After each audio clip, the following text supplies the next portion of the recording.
This is Christian.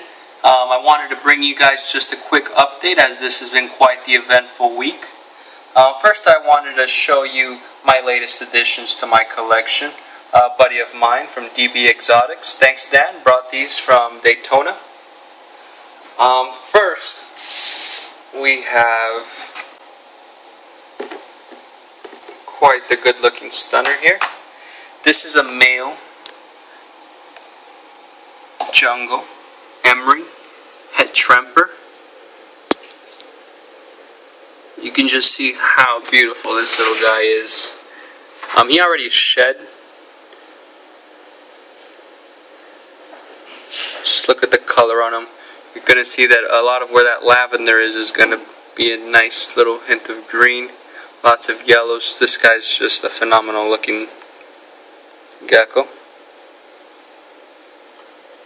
A little bit of carrot tail there, mostly along the sides. Can't wait to see this little guy grow up.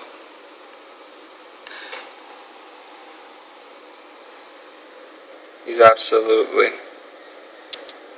exactly what I was looking for.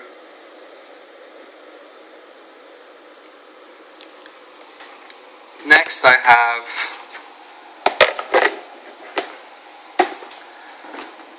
a little something else here. This is a female sun glow. Hopefully these two will become a very nice breeding pair. Look at her. Another excellent example of what a nice sun glow looks like.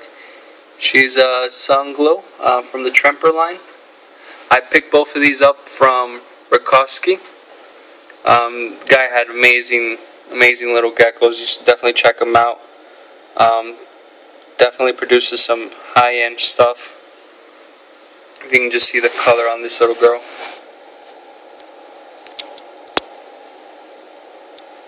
Trying to focus here.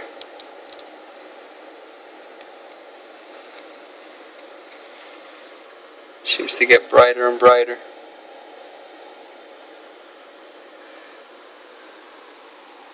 It's a cute little one. I don't know exactly what to name them yet, but I'll figure something out. Another thing I wanted to show you guys was actually something.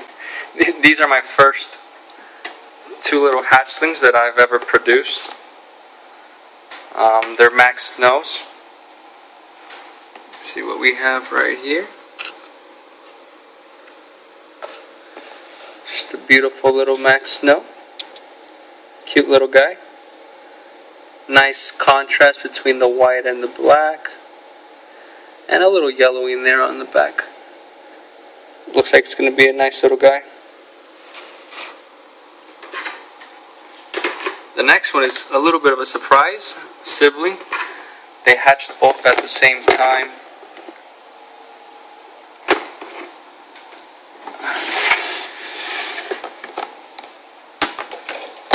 This one's another Max Snow. Just a little bit more special. Hypo Max Snow. Definitely see the washed out colors on the dark areas. Nice contrast. Nice little pattern on the back. You could already tell this one's going to be an exceptional little Max Snow.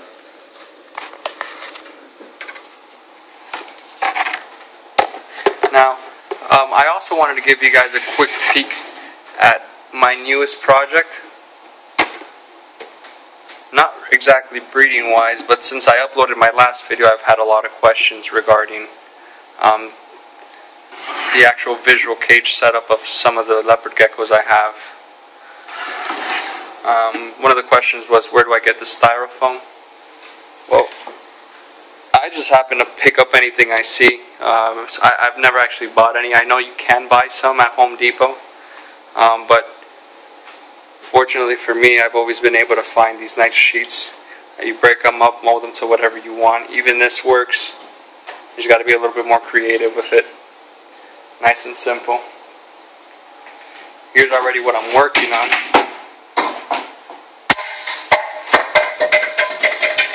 have this little hide. I learned a couple little things from building the other one. Trying a couple different things. I'm not going to make a floor piece for this one. I'm going to leave it like this, and the carpet, the reptile carpet that I'm going to be using will be the floor. It'll just help a lot on the cleaning, make it a lot easier.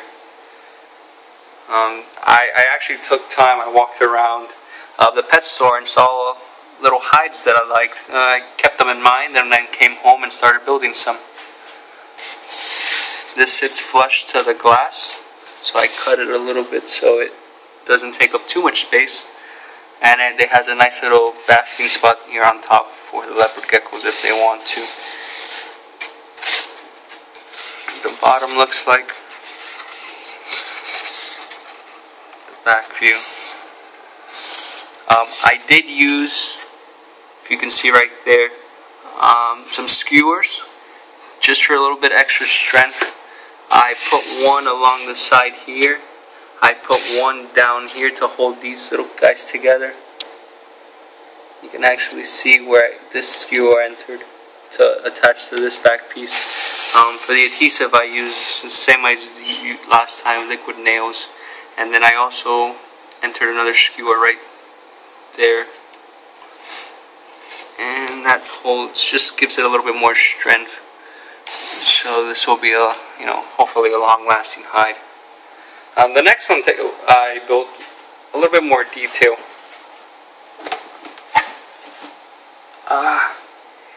Here you go. Mocked after another hide that I saw at a pet store. A little bit more detailed than the last one. Definitely going to be a nice looking piece. Believe it or not, I actually made this one out of a square, like this. I cut little pieces off. It's actually divided into 4, as you can tell there, and that's how I made these pieces. This is actually one whole piece right there. I molded it and carved it. I really don't use anything fancy to carve it. All I really use is this right here. The camera's focusing on it. Or a steak knife. This mostly just for the fine details and where the knife won't fit. And they have a nice little spot right here to also bask on. And then after I did that, I put all 4 of them together. And I added little details on the side. It should come along very nicely once I add the grout.